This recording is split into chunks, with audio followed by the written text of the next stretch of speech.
အခုကျွန်တော်ကဒီ Microsoft Word 2019ပေါ့နော် Office 2019သုံးတာလေးကိုတစ်ချက်ပြောပြပေးပါမယ်စပြီးဝင်မယ်ဆိုရင် Microsoft Word ထဲစပြီးဝင်မယ်ဆိုရင် Stack ကနေ All Program နေပြီးမှ Word ထဲဝင်ပါမယ်အောက်နောက်မှာဒီမှာ Word ထဲဝင်ရင်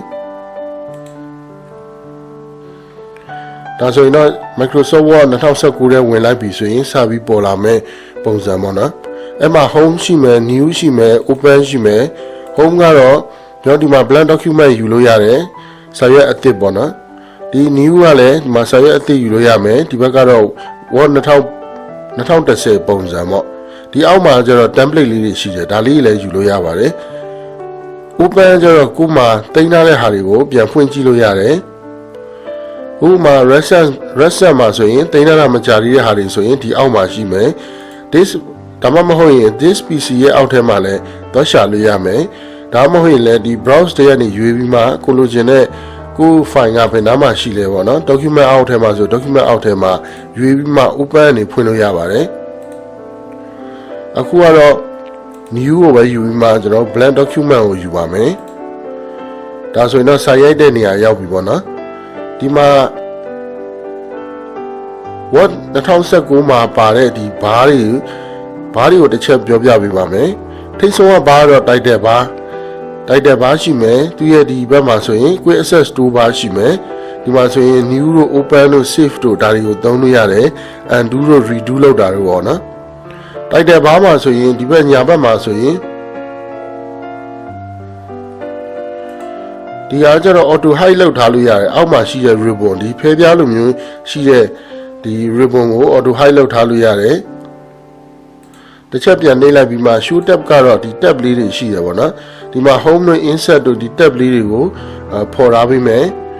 ဖော်ထားချင်တယ်ဆိုရင်ဒီဟာကိုရွေးပါမယ် show tab နဲ့ command ကျတော့ဒီ tab တွေရောအောက်က ribbon ရောပေါ်နေမယ်ပေါ့နော်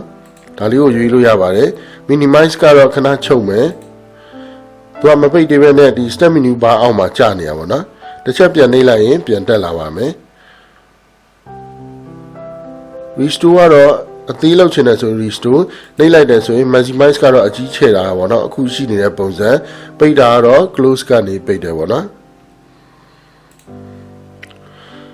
ဘယ်ဘက်မှာဆိုရင် file menu ရှိမယ်file မှာဆိုရင် new တို့ open တို့အသိယူတာတို့ပြန်ဖွင့်တာတို့ပြီးရင် save လုပ်တာတို့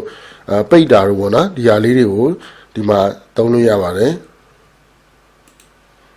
home တို့ insert တို့ဒီ draw တို့ design တို့ဒါလေးတွေက tab လေးရှိမယ်သူရဲ့အောက်မှာကျတော့ဒီဟာကျတော့ ribbon ပေါ့နော် ribbon ရှိမယ်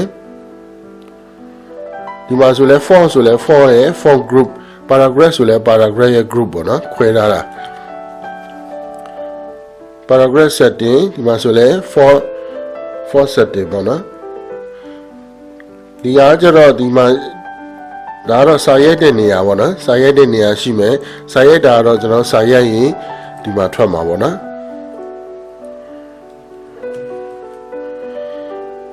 စာအများကြီးရှိတယ်ဆိုရင်တော့ညာဘက်မှာ scroll bar နေဆွဲချပြီးမှဒါ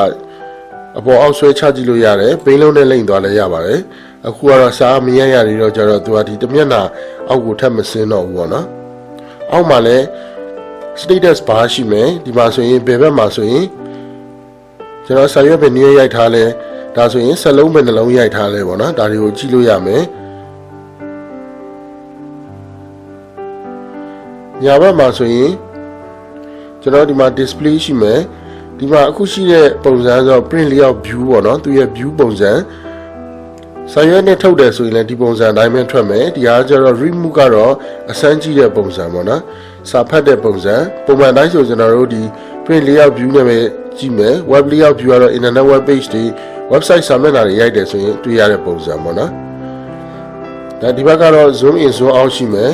စာရွက်ကိုချုပ်ပြီးကြည့်လို့ရတယ်ချဲ့ပြီးကြည့်လို့ရတယ်ပေါ့နော်ဒါတော့ Microsoft Word ဖွင့်လိုက်ပြီဆိုရင်တွေ့ရမယ့်ပုံစံပါ